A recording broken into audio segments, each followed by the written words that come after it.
Histórias assombradas. Fui maledite e pago por isso até hoje. Vamos ver do que se trata. Olá, Ana e Assombrados, meu nome é esse que está no e-mail. Sigo o canal há alguns anos e esse é o meu primeiro relato. Decidi escrever após ouvir todos os conselhos da moça do relato O Maledito que me Amarrou. Porque a história da moça tem alguns pontos semelhantes à minha história. Eu fui criada em berço evangélico, mas hoje já não tenho tanta certeza se o que aprendi durante anos é a única verdade. Se os assombrados tiverem respostas para as minhas questões, eu ficarei grata. Os nomes estão trocados. Após conseguir me livrar de um relacionamento abusivo, voltei à minha cidade natal e rapidamente consegui um emprego num estabelecimento importante da cidade. O emprego dos meus sonhos, onde eu amava o que eu fazia. Meses se passaram e um dia, ao chegar em casa, já à noite, meus vizinhos estavam sentados na frente da casa deles conversando com um rapaz, que chamarei aqui de Pedro. Eu não o vi direito, eu tenho miopia. Era noite e eu estava sem os óculos, além deles estarem embaixo de uma mangueira. Cumprimentei e entrei. No outro dia, dessa vez antes de anoitecer, Pedro novamente estava lá, conversando com eles. Quando nos olhamos, era nítido que a química bateu. Parece que eu já o conhecia. Eu sentia saudade, sei lá, foi muito estranho e muito bom ao mesmo tempo.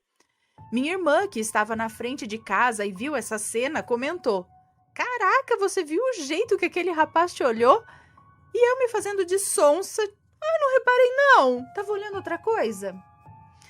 No dia seguinte, um SMS no meu celular me desejando bom dia e me perguntando se eu era solteira ou casada. Perguntei quem era e ele disse que era o Pedro. Pegou meu número com o vizinho, com a desculpa de tirar dúvidas comigo a respeito do meu trabalho. Eu não dei muita bola, me fiz de difícil e só respondi o bom dia. Ele me chamou para sair em seguida. Inventei uma desculpa para não ir. Eu tive medo, insegurança. Ele ficou insistindo, disse que tinha chegado à cidade há pouco tempo para trabalhar e não conhecia ninguém e várias outras coisas, até que aceitei sair com ele. A gente foi comer, conversamos e decidi ir embora. Quando cheguei em casa, perguntei a ele: "Pedro, você é casado?" E ele falou: "E se eu for?" E eu disse: "Se você for, foi um prazer te conhecer, mas eu não quero que me mande mensagem ou me ligue mais. Eu não saio com homens casados." Ele continuou me procurando. Bloqueei e ele arranjou outro número dizendo que queria sair comigo de novo, que não era nada demais, etc. Devo acrescentar aqui que eu era muito nova na época. Isso aconteceu há cerca de 10 anos. Eu estava começando a descobrir a vida. Passado alguns dias, comecei a pensar muito nele. Na verdade, eu não deixei de pensar desde que o vi pela primeira vez. Se ele não me mandasse mensagem, eu mandava. A essa altura, nós ainda não tínhamos nada. E quando me dei conta de que estava pensando nele, não ficava sem falar com ele nem um dia sequer, eu resolvi me afastar. Comecei a dar um gelo nele e ele percebeu. Me chamou para ir comer um lanche na casa de um colega de serviço dele. Chegando lá, não tinha ninguém. E eu questionei, e ele disse que o cara tinha ido viajar. Como assim? Não resisti. Caí em tentação, mesmo sabendo que ele era casado. Ele era casado há 2 meses. Ele tinha namorado a moça durante 6 anos e estava casado há 2 meses. Daí pra frente, toda noite a gente saía. Eu estava cega. A magia e a loucura parece que tinham tomado conta de mim. A gente passou a andar de mãos dadas na rua.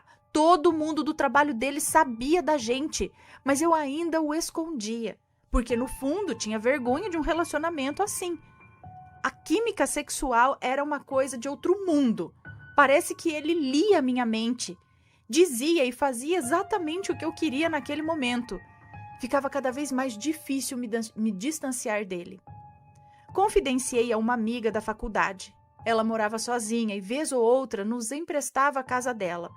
A essa altura, ela já o conhecia. 2 meses depois de ter começado a sair com ele, o chamei na casa dessa amiga para conversar e decidi terminar.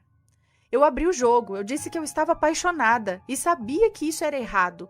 Por isso a minha decisão em terminar. Ele chegou mais próximo, começou a falar várias coisas, que não era justo o que eu estava fazendo comigo mesma que eu não podia fazer aquilo com a gente, já que ele também estava apaixonado por mim. E novamente eu não resisti e não consegui terminar com ele. Ele já não voltava à cidade dele, ia uma vez por mês, ia num dia e voltava no outro. Tudo pra gente era tão mágico, sabe? A gente passeava, a gente ria muito, combinávamos em tudo e todo mundo que via a gente falava que formávamos um belo casal. 5 meses depois do início, ele me chamou para conversar. Ele queria algo mais sério, falou de se divorciar da esposa, ele deixaria a mobília, o carro e pagaria as prestações do carro durante 1 ano para ela. Quanto a gente, alugaríamos uma casa até ele vender a dele na outra cidade e comprar uma aqui. Ana, eu fui pega de surpresa. Eu não estava esperando isso dele. Eu pedi um tempo para pensar e decidi que não.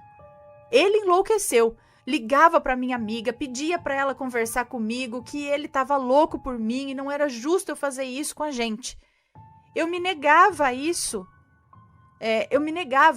Tanto por ter pouco tempo que havia saído de um relacionamento abusivo, como porque ele era casado. E eu acredito na lei do retorno. Quando ele se cansou de vir atrás de mim, me chamou e me colocou contra a parede. Ele disse, eu estou aqui te dando uma última chance de dizer que quer ficar comigo. Se hoje você me disser que não me quer, eu vou alugar uma casa aqui e trazer a minha esposa para cá.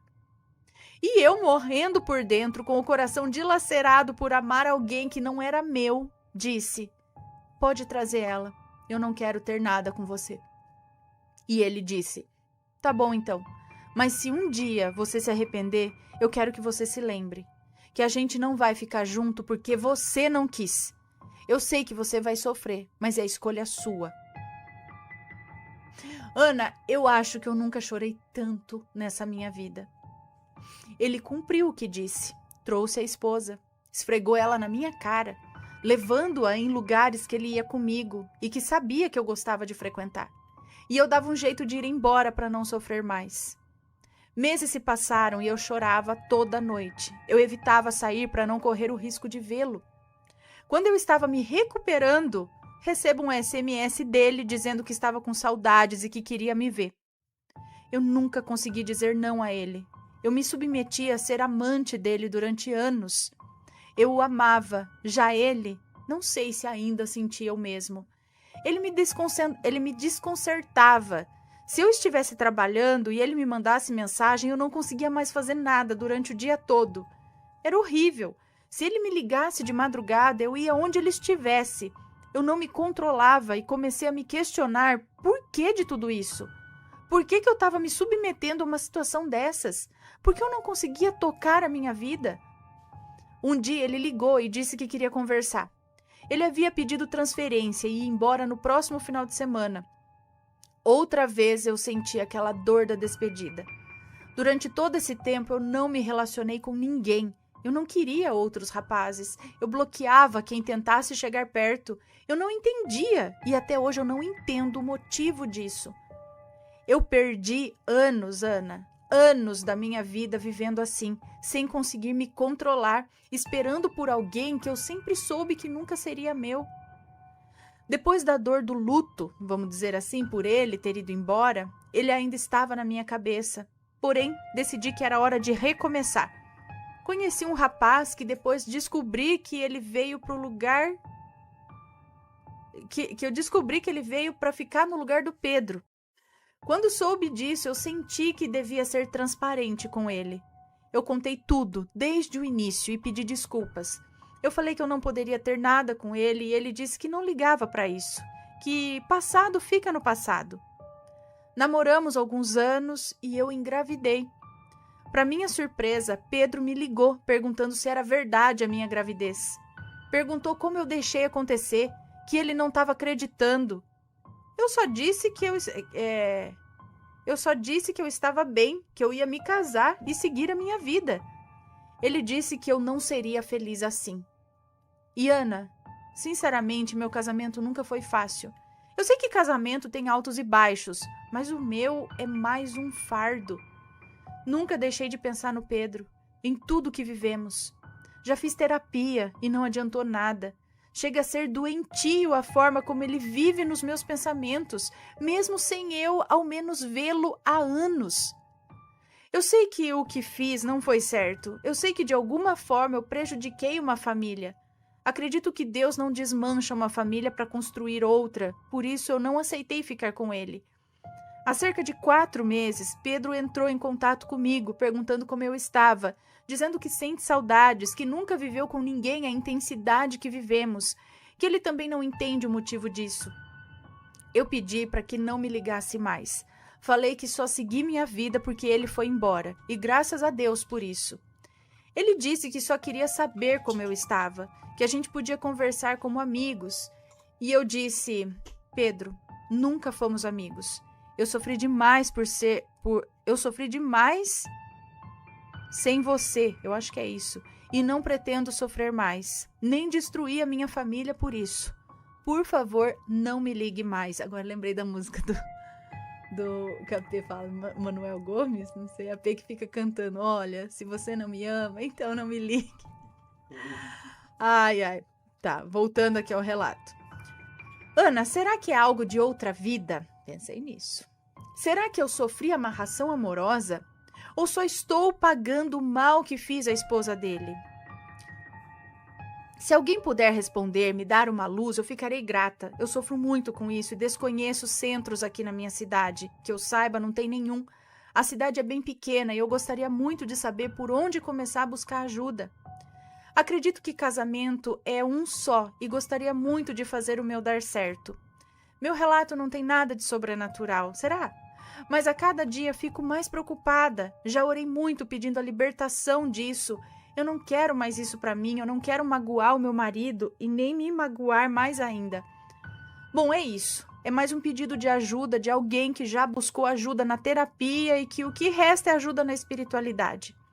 Esses dias ouvi um relato de que a moça criou um laço com a pessoa no lado espiritual. Talvez tenha acontecido isso comigo também, sei lá. Obrigada por abrir esse espaço, Ana. Desculpe o relato tão longo, eu resumi ao máximo que pude. Um grande beijo. Um beijo para você, obrigada. Primeiro, eu acho que você tem que se perdoar. Você está se culpando muito por uma situação que a culpa não é só sua. Você não foi lá, se jogou para cima dele, ele resistiu e você se jogou. Não. Foi uma situação, acordo dos dois. E eu acho o seguinte, se com 2 meses de casado ele já estava querendo você, apaixonado por você, ele não tá gostando da esposa, ele não amava a esposa. Sabe, ele propôs, eu acho que seria da parte dele o seguinte também, já que eu não tô, então, também muito bem aqui, ele tomasse a iniciativa, então, de se separar dela e ficar com você. Já, ele não falou que tanto que gostava, que amava, que não sei o quê, aí ele jogou tudo nas suas costas, a gente não tá junto por sua culpa e agora eu vou esfregar minha esposa na sua cara e depois ligar falando, não acredito que você engravidou. Pô, peraí! E jogando tudo, não, a culpa não é sua, não se culpe por isso, mas você já fez terapia, deve ter ouvido alguma coisa do tipo, mas você precisa acreditar nisso. E eu já ouvi também esse lance de laços espirituais, inclusive já vi pessoas falando que são especialistas em quebrar esses laços espirituais, né? Eu acabei de ouvir a respeito disso, eu também não conhecia. E você também tem essa crença aí do casamento, que é só um e acabou, tem que ser perfeito. E muitas vezes não é assim que acontece. Se a gente luta contra isso, aí a gente vai sofrendo, porque às vezes não é assim que acontece. Já vi muitas pessoas saindo de um casamento e tendo uma outra vida, os dois tendo vidas felizes, encontrando outras pessoas, dando muito certo com outras pessoas. De repente, aquilo era para ser naquele tempo, naquele período, e aí de repente não deu mais, alguma coisa aconteceu. Eu não acredito que o que você tá passando é castigo porque você prejudicou uma família, porque você fez mal à esposa dele. Ele fez mal à esposa dele. Se é que, enfim, não se culpe, tá? Eu penso também que pode ser alguma coisa de outra vida, mas eu acho que não é só você. Tipo, você não tá culpada sozinha. Eu não quero falar que também é culpada, Não sei se existem culpados, mas eu quero mostrar que ele também poderia ter feito algo a respeito, mas ele tá jogando nas suas costas a culpa. Agora, se ele fez amarração, aí também não sei. Aí teria que ir até um lugar, sei lá, pra descobrir, pegar alguém aí de confiança pra ver se tem alguma coisa realmente, alguma amarração ou não, porque você não tira ele da cabeça, né? Acho que vale a pena, se alguém puder ajudar, deixa aí nos comentários, escreva aí, sempre com respeito, por favor. Ok? Deixa eu anotar aqui que eu contei. Fui maledite e pago por isso até hoje. Não sei se foi maledite, porque eu acredito que as maledites, elas fazem com intenção de prejudicar. Você foi indo seguindo teu coração, aquela coisa, né? E ele também, e não sei o quê. Então, você não fez nada pra arrancar. Acho que você teria sido maledite se você falasse, agora eu vou lá, vou fazer uma magia pra ele largar a mulher, pra mulher dele morrer e ele ficar comigo. Essas são as maledites. Essas coisas, sei lá, são coisas da vida que às vezes a gente nem sabe explicar por que acontece. E aí, tá gostando dos relatos? Então o que você acha de deixar um like aí no vídeo, hein? Gosta dos relatos? Deixa o seu like, mesmo que seja nos cortes.